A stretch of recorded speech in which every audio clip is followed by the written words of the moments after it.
What you are listening to is Metronomik. The artist is Louis Haiman. I'm your host, Ibrahim Kaider, and this is Feedback Monitor.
And that last track was called Existence by D.L.K Subtemper off of the Acid Life full-length release on Murmure Intemporel.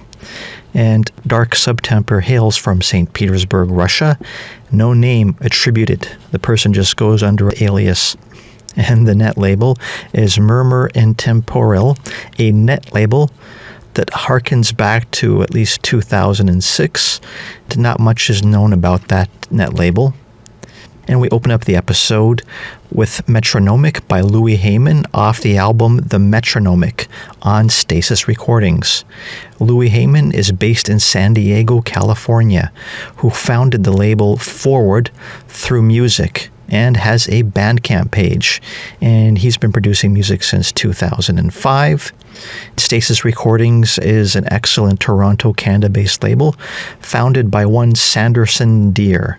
There's a link to the bottom of the page. Have a look, have a listen.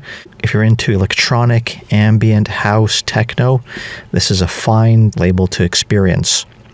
Next we have LXVE by Nyctophiliac off the Jazz It Up LP on Dusted Wax Kingdom label. Nyctophiliac, no known name, is from Skopje, Macedonia, and has a strong social media presence. Dusted Wax Kingdom is a Bulgarian net label with digital releases harkening back to 2007, hosted on archive.org. And one of the great treasure troves on archive.org is the Dusted Wax Kingdom repository, all under the Creative Commons license. So if you're into jazzy instrumental hip-hop, you owe it to yourself to go through the archives, which I'll be linking up. So in addition to the direct link to Nyctophiliac, just dig through the archives. You're going to have so much amazing music, hours of very nicely produced instrumental hip-hop, fabulous material, and amazingly free. If you're an artist or a filmmaker and you're releasing under the Creative Commons license, this music is accessible to you. You can use it as soundtracks on your films and your projects.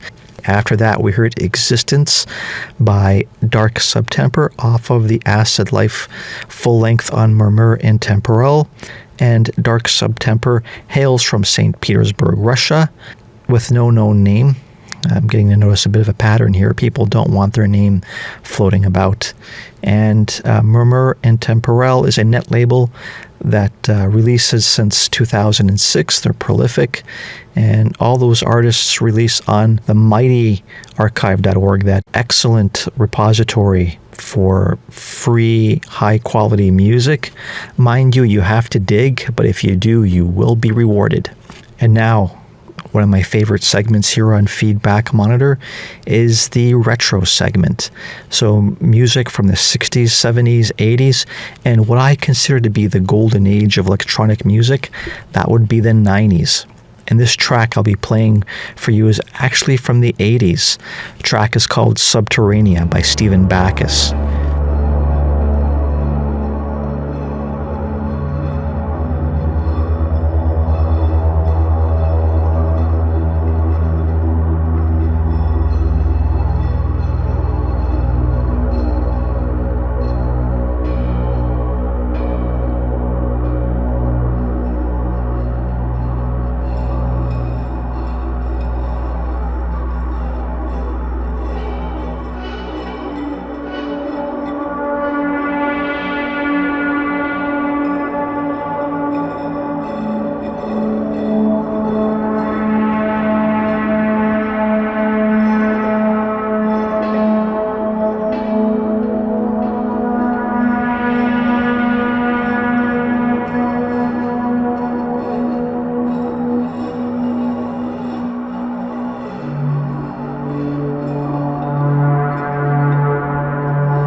And that was the gorgeous Subterranea by Stephen Bacchus off the Ambient Origins collected early works circa 1983 to 1987.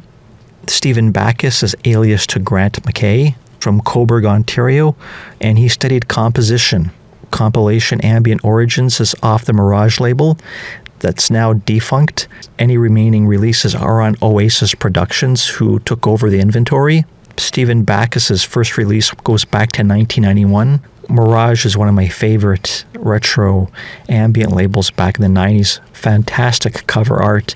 You owe it to yourself to, if you're into deep ambient and chill out, you owe it to yourself to visit the Oasis Production label and see if you can dig through some of the early 90s era ambient releases. Bacchus is still working, and there's a lot of new ambient, deep ambient stuff coming out on that label too.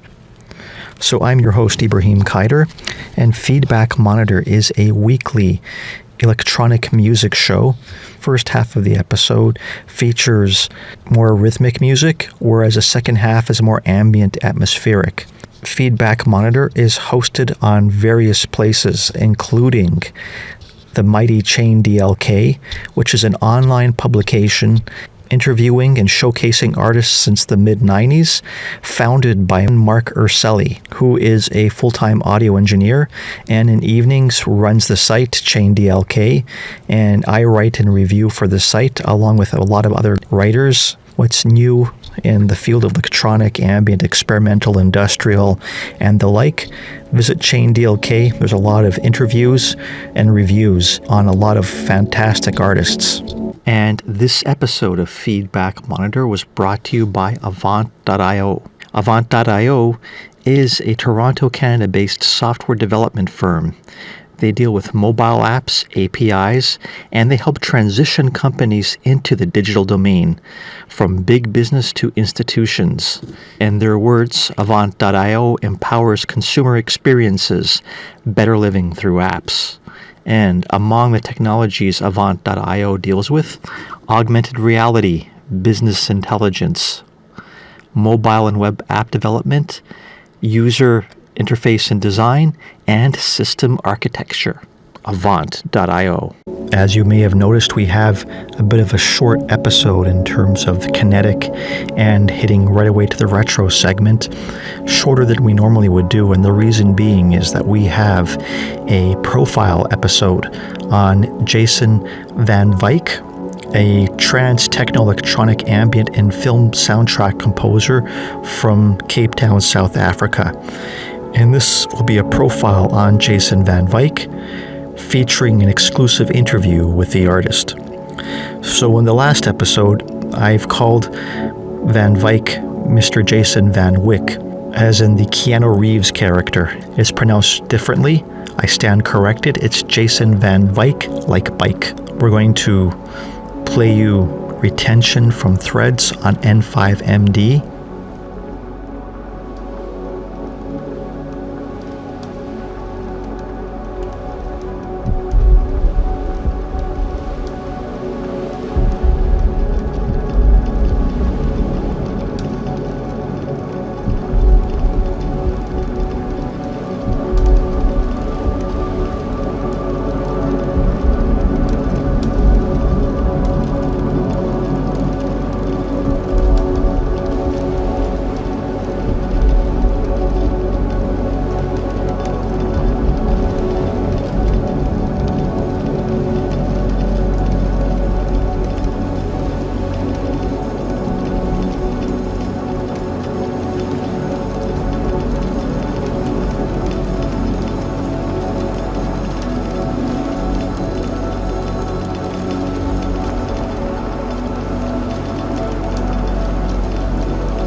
It definitely wasn't one thing. It was the combination of everything. The music, the production, the DJing, the clubs, the whole technical side of it really appealed to me. The equipment, everything, the lifestyle. It all just felt very, very natural, and it felt like the thing that I was supposed to be doing. Yeah, I'd agree with that 100%. I do own a lot of equipment and instruments, and I enjoy using them, but if I didn't have them, that would be fine, and I'd just use something else. I definitely don't think what I do is defined by the equipment that I have. You have just heard the voice of Jason van Wyk, a trance, techno, electronic, ambient, and film soundtrack composer. And that track was Retention from Threads on the Oakland, California-based N5MD label. And this is a profile on Jason van Wyk featuring an exclusive interview. And Van Wyk hails from Capetown, South Africa, and you'll be listening to excerpts of interviews with the artist. In this profile episode, Jason van Wyk reminisces about his beginnings as an electronic music production enthusiast who started off on a PlayStation game called Music 2000, making his nascent techno tracks. And then from there, he went on to build his home studio, where in addition to putting out albums on various labels, he also produces soundtracks for video games and films. Jason takes us back to his first releases in 2004, where he produced mostly club and trance while DJing at various clubs throughout South Africa, later on expanding to parts of Europe. Van Wyk also produces professionally. His audio clients include the Criterion Collection, Tashin, and LinkedIn. And some of his sound design clients include Roland and Virtual Sonics. Jason narrates on how he got signed to various labels and his transition from making dance music to ambient music and then music for films, video games, and commercial enterprise. This is the Jason van Wyk profile. Well, I started quite early on. Before my 10th birthday, someone gave me this PlayStation game called Music 2000, which was a very primitive sequencer. You were given a whole lot of loops and samples, and you would drag them onto a grid, and from that you would arrange a piece of music. It wasn't exactly composition, but it was my introduction to producing music. Soon after that, I was told about a program on the PC called Rebirth, and it was more composition based, which I preferred compared to the PlayStation game. And I used Rebirth for quite a while.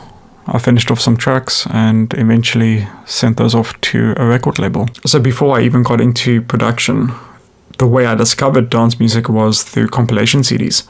Friends would just give them to me and I just fell in love with that type of sound. It was all very club-centric kind of stuff. A lot of techno, acid house, groups like Orbital, Chemical Brothers. We were all way too young at that point to go to clubs, so that was our exposure to that whole world. Now going forward a few years, back to the time that I was busy experimenting with Rebirth, I'd gotten really into DJing. I used to play at school functions and people's birthdays and things like that. And then I discovered that a lot of the clubs in Capetown were putting on these under 18 events. Granted, these were for kids in their mid to late teens, I'm sure, but I managed to convince my parents to allow me to go to one. I must have been around 12 or so at the time, and that was my first time in a club. I went to quite a few events after that and presented the possibility that there might be a chance that I could DJ in a club if it was for one of these under 18 events. I always thought playing in a club was just impossible due to my age and the fact no one would probably take me seriously. But I put together a demo mix and passed it around to some of the club promoters, and they booked me.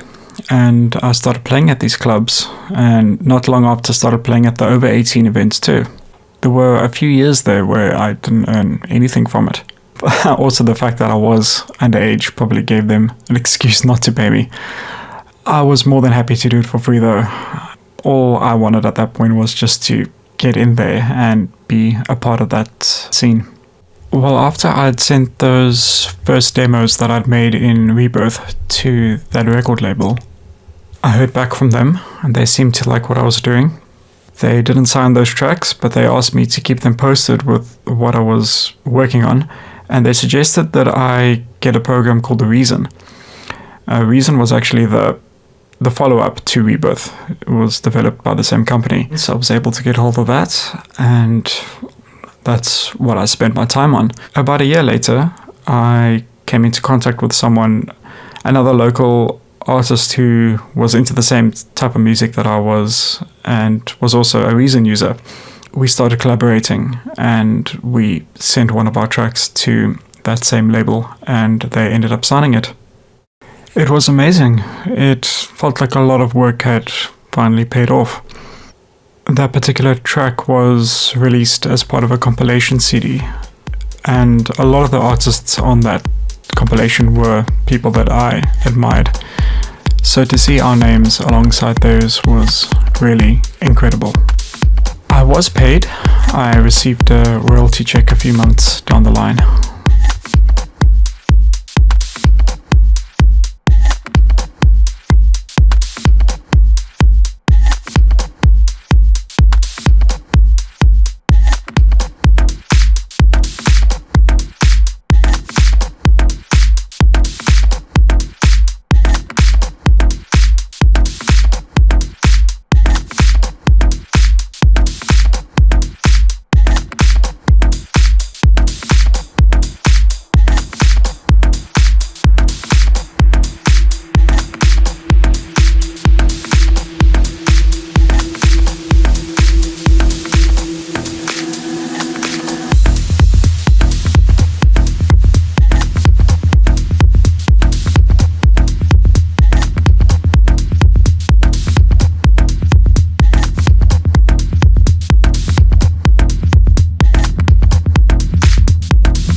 When I started playing in clubs, I made friends with a few of the other DJs. And because we played similar styles, we would usually get booked to play at the same gigs. I'm still friends with them to this day. I was never much of a social person growing up, but I was able to do something that I loved to do with like-minded people. I'd often give them the productions I was busy working on and get feedback and things like that. At that point, I was trying to make more dance floor orientated music, so they definitely had a lot more experience in the club scene than I did. So their advice was definitely valuable. The second was a local radio show at one of the universities. The university had their own broadcast, and every Monday this group of 3 students would do a show, and it was mainly focused on trance. And I got in contact with them and started sending them my mixes. I think the first thing they played of mine was one of my DJ mixes, and then I started sending them my productions. And the guy that I collaborated with on my first release, I actually met through that station. He was also sending in his productions, and one of the hosts of the show put us in contact, as he thought that we should be working together.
was completely all in on music.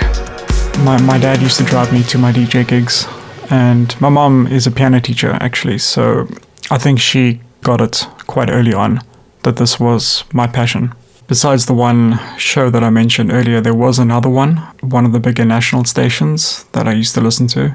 But at that time I was buying a lot of vinyl for my DJing, and it wasn't uncommon for me to spend an entire day in 1 or 2 record stores just listening to music. I was in school from Monday to Friday and working on my productions the moment I got home. And then over the weekend I was buying records and playing gigs. But every cent that I got went into buying records. So this phase was definitely both producing and DJing. Transitioning to it full time, well, at this point I had been doing it for a few years. I had a few releases out on different labels. I'd signed to a label in Germany for a bit, one in the UK. At this point I would have been signed to Black Hole Recordings in Holland. That label has quite a bit of credit to its name within the dance music scene. So I was able to use that to secure more gigs, and I was starting to get bookings outside of Capetown. So I was playing around the country. I had some shows in Europe at some point too. Most of my income was coming from the DJ gigs. The productions were almost used sort of as a business card for the gigs. Even though I always saw myself as more of a producer than a DJ, it was just very difficult to make a living from producing alone. At that time anyway, later on I was able to. But during that time I was doing a lot of shows. I think it can be sustainable. The trick for me has been to diversify within my field. Not to rely on one thing for an income. So that whatever I'm doing, I'm still being fulfilled by. I'm still enjoying the work. I'm still doing what I want to do. And it's all adding to the pot at the end of the day.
Well, during this Reason phase, Reason was a very different program back then to what it is today. Back then, you couldn't use third-party plugins, you couldn't record in audio. It was a closed-off environment. It gave you a number of devices, and that's all that you had to work with. So they brought out another system called Record, and that allowed you to integrate live audio recording with Reason. So I jumped on that, and soon after got my first hardware synthesizer, which was a Clavier NordRAC 2. My music was still mainly made with those Reason devices, but working with hardware definitely sparked some new inspiration. I haven't used Reason in a long time. I moved over to Cubase over 10 years ago, and I use that in conjunction with a lot of plugins and some upboard equipment too. I spent some time in Holland with another producer, and that was really quite something, just seeing how fast he worked. And he was using a different program to me. He was on Ableton Live.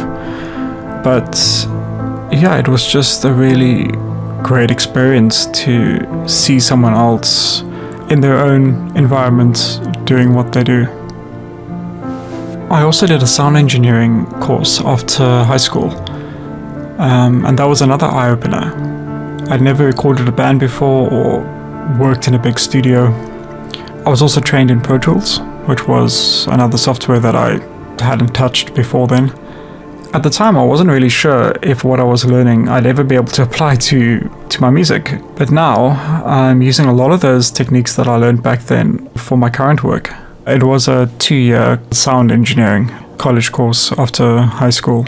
It was interesting, like learning about microphones and things like that. These were aspects of the job that I was never exposed to, and it was another side of the work. It was difficult to see how I could apply that to the music I was making at the time. And I couldn't really, but now all of those techniques are being applied to what I'm doing today. For instance, my experience with multiple microphone setups was non-existent before I did that course, and it's something that I'm working with every day now.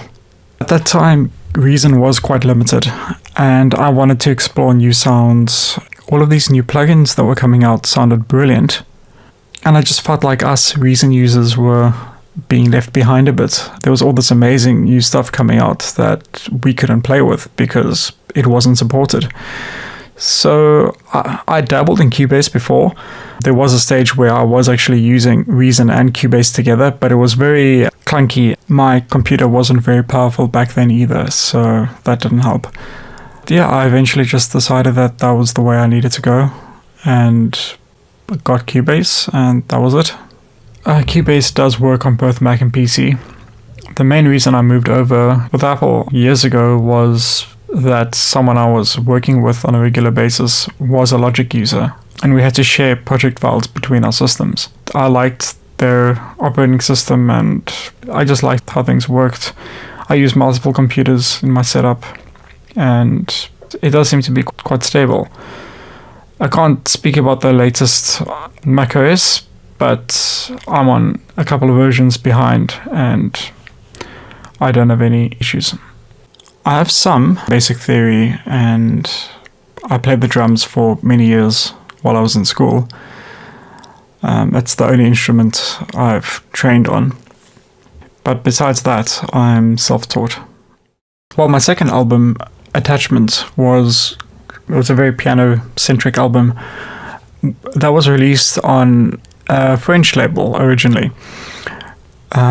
Ian, who operates Home Normal, was the mastering engineer on that album.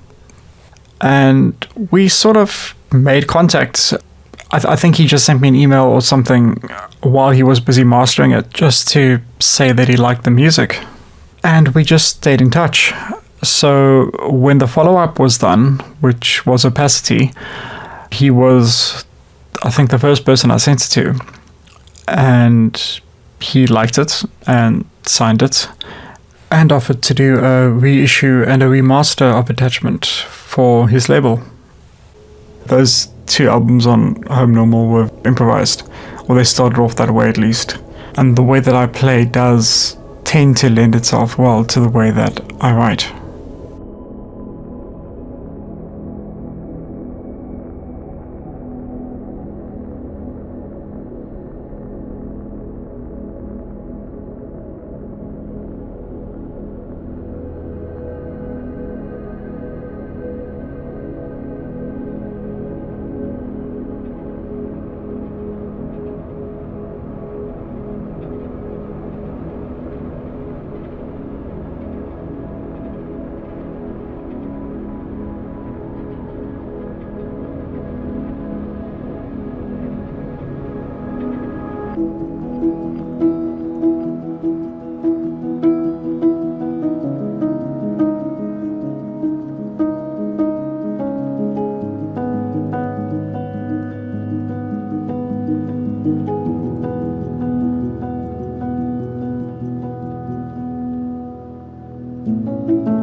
It's been quite positive.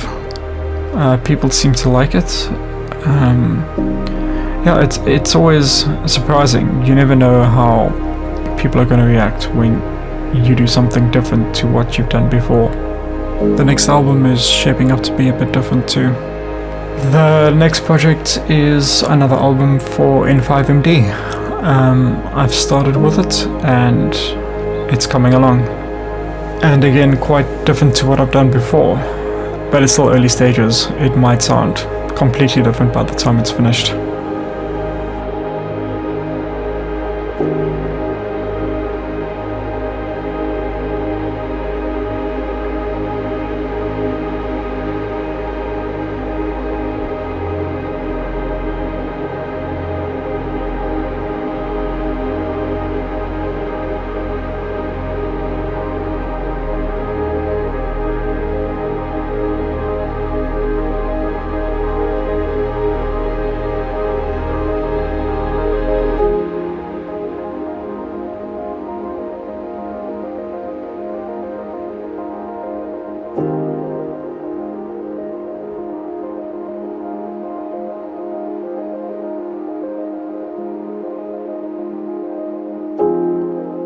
Trance went through a bit of a stylistic change, which didn't really work for me.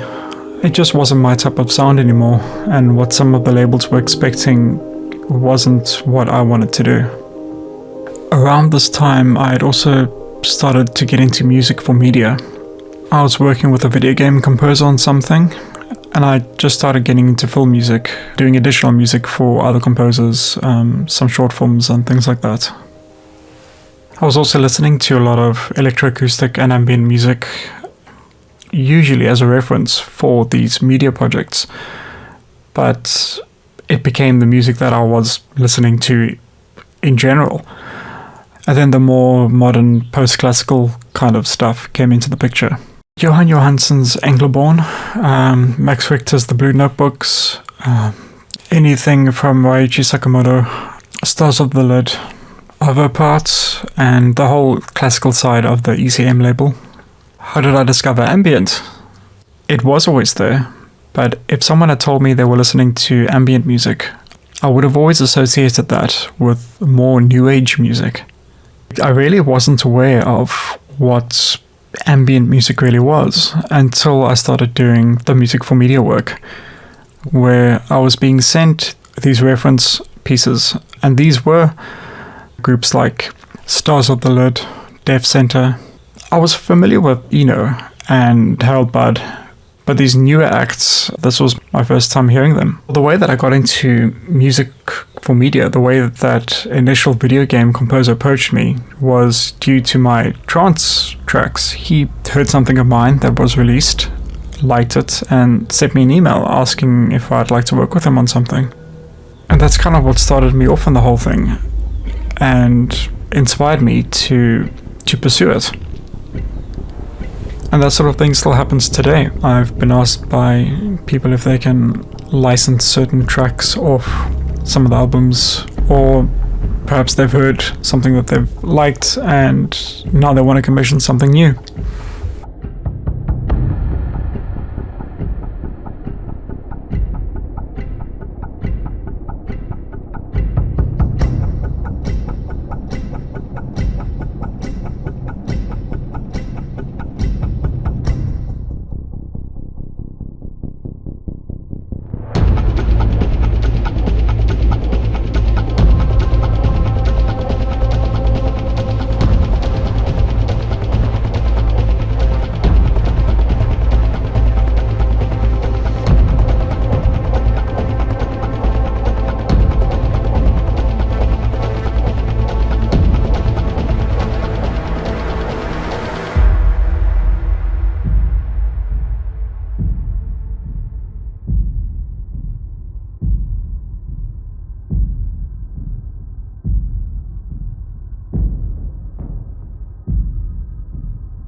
I usually start quite soon after waking up.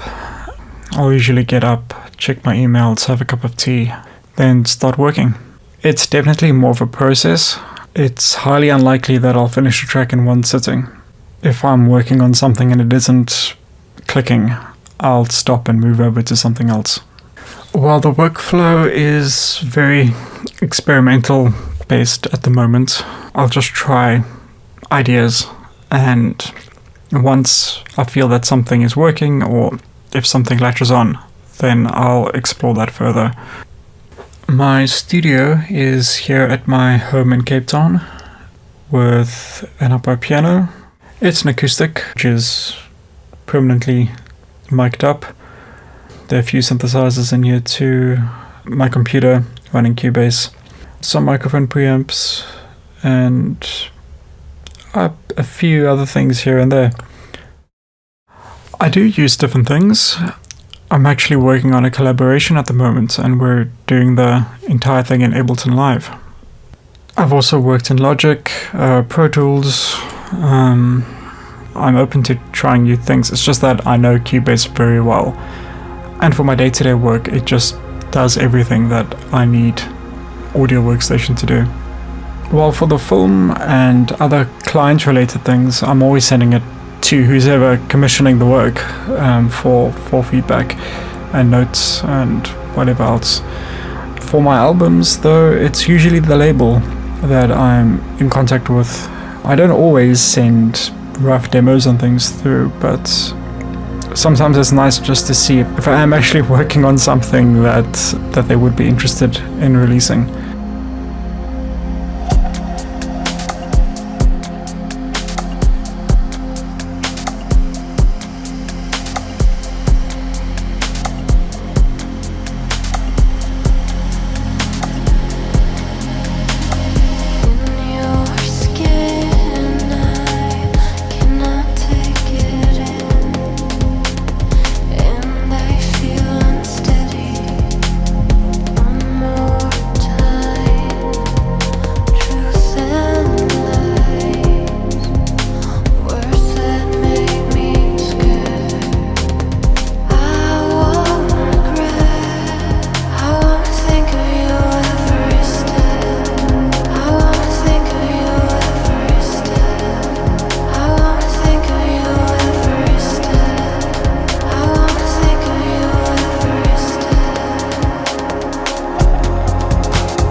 I've never really been one to explain my music.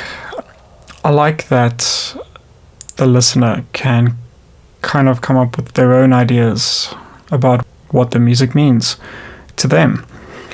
I think if I went into detail about the titles, it might change how the listener interprets the music. So I'd rather not get too much into that and let them come up with their own meaning. I knew I didn't want to make another album that sounded like my previous two, and I had an idea to do something a bit more electronic and a bit more darker. So that was kind of the initial idea. And then as each track progressed, they just took their own form. The cover was taken by a friend of mine at one of the beaches here in Capetown. It is. I thought that aspect of it was a nice parallel with the music, considering the amount of field recordings that I'd used in every track. I do.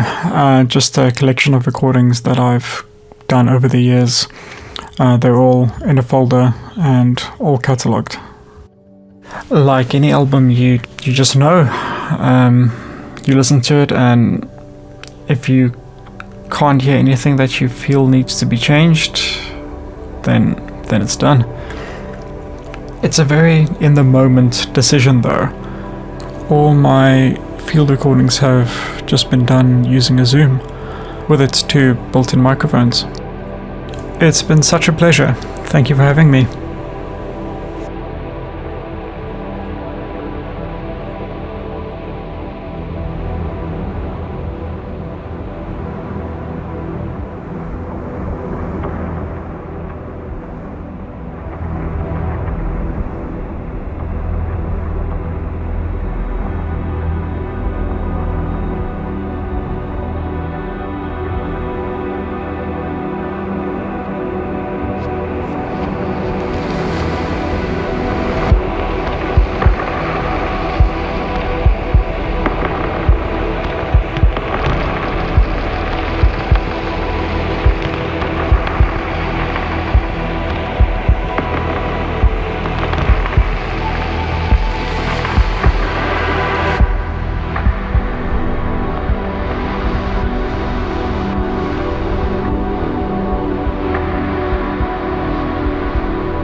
bookending this episode of Feedback Monitor. The track was called Near Dark, off the Threads release on N5MD. Prior to that, and narrating throughout, was the voice of Jason van Wyk, who took us from the beginnings of being a music enthusiast to being a professional producer, and his transition from dance through to commercial and ambient. We opened up the Jason van Wyk profile with Retention, also off of Threads, and then we entered into the dance music material he put out, including Safe, the original mix by JPL and Jason van Wyk with Kat Martin. JPL is Joni Peter Lundqvist, whereas Kat Martin is Catherine Martin, a singer-songwriter from Belfast, Northern Ireland. And Safe, the original mix, was put out by Black Hole Recordings, run by DJ Tiesto. After that, we heard Sun Rising by Jason van Wyk with Stephen J. Cruz and JPL. We know who JPL is, and Stephen J. Cruz is Stephen Johnny Cruz, a DJ and producer from Amsterdam, Netherlands. After that, we heard Awoken by Jason van Wyk from Daisy Remember on the White Notebook label, which happens to be his own label, so therefore it's self-released. The two piano-ish ambient tracks we heard, first one was Stay, off of Attachment on the Home Normal label. Following that, also on Home Normal, is Shimmer off of the Opacity release. And Home Normal is an ambient label curated by Ian Hogwood, a label that started off in Tokyo, Japan back in 2009, then relocated to Warsaw, Poland, and is now a UK-based label as of 2019. A lot of places for a label to move around, kind of odd. And then we heard an excerpt from the soundtrack to the film Triggered, the original soundtrack.